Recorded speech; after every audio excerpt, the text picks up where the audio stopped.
Hello, my name is Rich Howard, owner of Architectural Builder Supply, and this video is to bring you a closer look at the Donjo number 1-CW PB.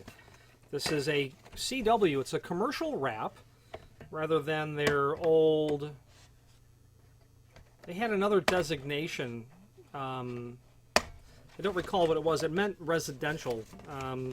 The factory doesn't even really tell us what that meant for. It could have been a thinner gauge material. This is a number 1. That's what you have to know, a number 1. When they were designing the Donjo product number, okay, what should we use for our stock numbers? Well, let's start with number 1. Okay, if that's how it happened, here's number 1. This is a door reinforcing plate, and if you know Donjo, you probably know them for this exact type of product. Either that or latch protectors. The way that Donjo door wraps work is the size means, the part number is everything about that dimensionally. If you took the measurements and you converted that to, you would be able to take the measurements and convert it to a part number. You can take a part number and say, these are its dimensions. So a number 1, in no particular order, this is going to be 9-inch tall. It's going to be 4-inch wide. It's a little wider there because I really think they're measuring from what the inside would be. Okay. This is going to be for an 1 3/8 door. That's the most important thing to start with. This is for an 1 3/8 door. It will have a single hole in it at 2 3/8 back set. That hole will be 2 1/8 of an inch in diameter, and it's going to be literally in the center. So that should be at 4.5 inch from the top or the bottom. Okay, that's a number 1. CW means commercial wrap.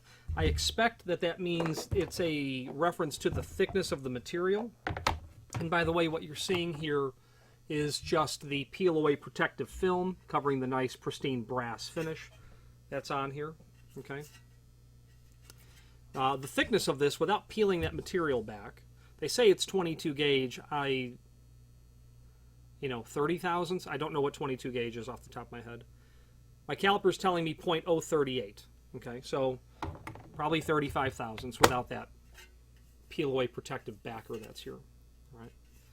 Now this is going to include 2 machine screws for those insert nuts that are here. The point being is if you're using one of these, you probably aren't doing it because you like the aesthetic look of this. You're probably repairing damage. It could be damaged so much so that the latch bolt can't physically be screwed to the edge of the door.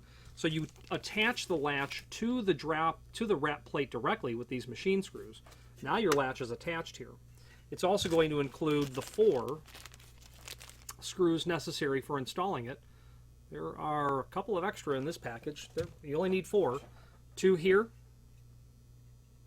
2 here, 2 here. Okay.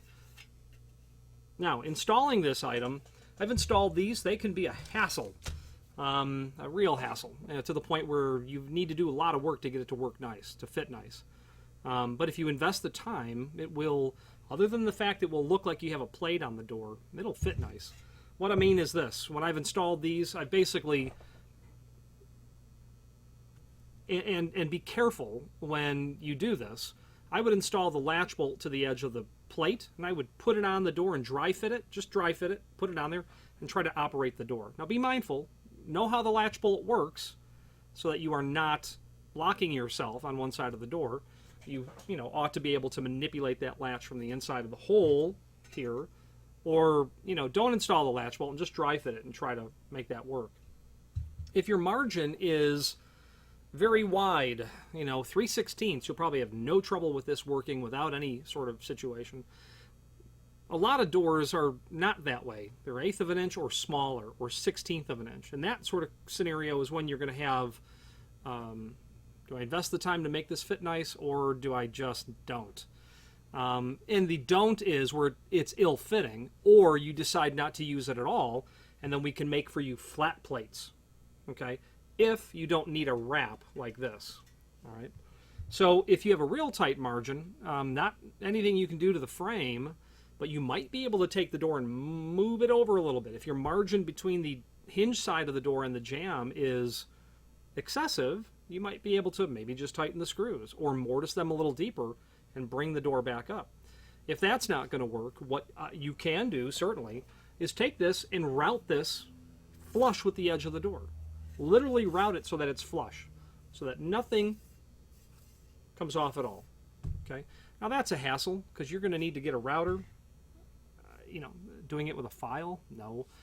Large template, route that item. It's going to work perfectly, and you're just going to mortise it to whatever thickness you need. The issue will be you don't have a tight 90-degree angle right here on the inside, so you're going to need to contend with that. You'll not only want to mortise the edge, but you're going to want to chamfer the edge or round it over to account for that that's not a tight 90-degree angle. That is radiused to a certain extent, the inside bend here and here. So you want to mimic that to bring it really down nice and tight. There is a link below this video to a document called Template and the Product Catalog. Let's switch to the screen view and take a look at those documents. Now, this is the item that we're looking at. Let's take a look at the template and product catalog, but first, we have those details down here. Now, when they say 605 and polished brass, what they mean is this is made of actual brass that has been polished with a lacquer applied to it. So 605 is the very definition of brass-based material. It's the very definition of the following three things. It's made of solid brass, it is highly polished, and has a lacquer applied. It means all three of those things. That template link is here, and this will allow you to review all of the dimensional properties. We've gone over all this material. 32 thousandths, 22 gauge, available in polished brass, antique brass, satin bronze, oil rub bronze, and stainless steel.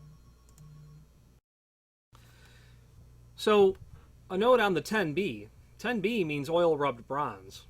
All right, but be mindful. They should call that DU for Duranodic or for a dark brown powder-coated paint. They do not make oil rub bronze. They should not call it 10B because that means oil rub bronze. They should say DU, which will be a powder-coated dark brown over stainless. It is very complementary to oil rub bronze, but you do not call it oil rub bronze because that's not what that is. It's powder-coated Duranodic finish. Okay. Dimensions there. This item hasn't changed. That template's 25 years old at this moment. It's one nice thing about the hardware industry. Now, the link to the product catalog. And like I said earlier, if you're familiar with Danjo, you are familiar with them likely for this entire category of material. As you scroll through here, you will easily get to, other items. Well, yeah, you need a number 1, but it's an 1 3/4 door. Okay, that's fine. Go with a 2 CW. Well, hold on, it's 2 3/4 backset. Okay, go with a 4 CW. Not a problem. Okay, there you go. As you scroll through, you'll find other variants of commercial, of typical applications. This 4-inch center with the 1.5-inch hole on top, that's not unusual. That would work nice for the Schlage H-Series interconnected lock, which is discontinued now. You continue to scroll through, there's more options, more varieties, more preps. Blank, if all else fails and you cannot get the one you need with the holes where they go, order a blank one. Order a blank one and a set of hole saws. Excessively long wraps if you've got a tremendous amount of damage. We've even sold these to people who just wanted push plates on both sides of the doors.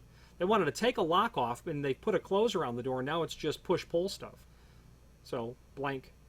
If you get into some specific manufacturer-specific locks, if you're doing Marks, Best, Sargent, obviously Schlage, all of the other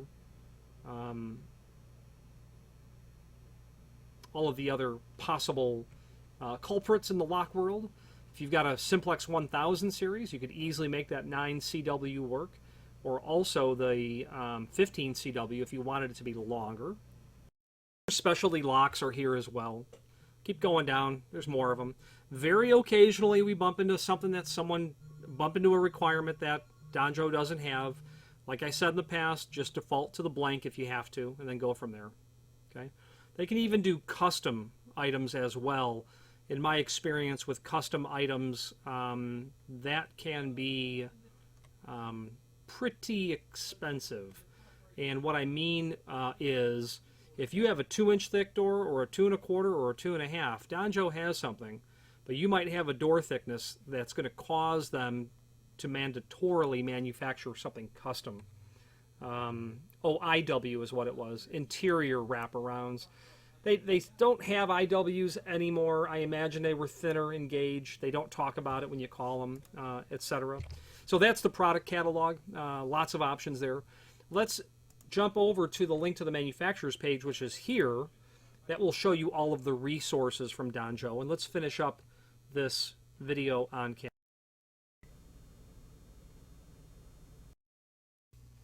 Okay, so in conclusion, that link to the manufacturer's page will get you to the full catalog, but then those resources above, the individual catalogs, the latch protectors, the door reinforcing plates, ladder pulls, door stops, trim and auxiliary, hinges, accessory hardware like signage, and a bunch of other residential security hardware.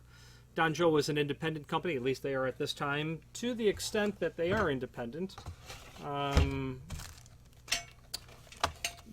It's a pleasure working with them because you pick the phone up and you speak to a person. And that person who answers the phone is generally the person who can handle the request. So they're old school, I suppose, in that regard. I hope they stay that way.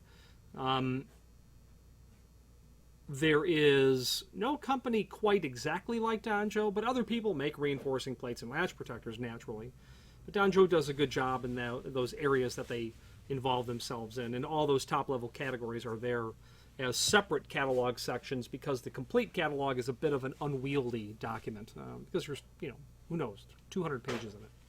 If you have any questions on the Danjo #1 in a polished brass and their commercial wrap or any other Danjo product, please feel free to reach out to us. And thank you.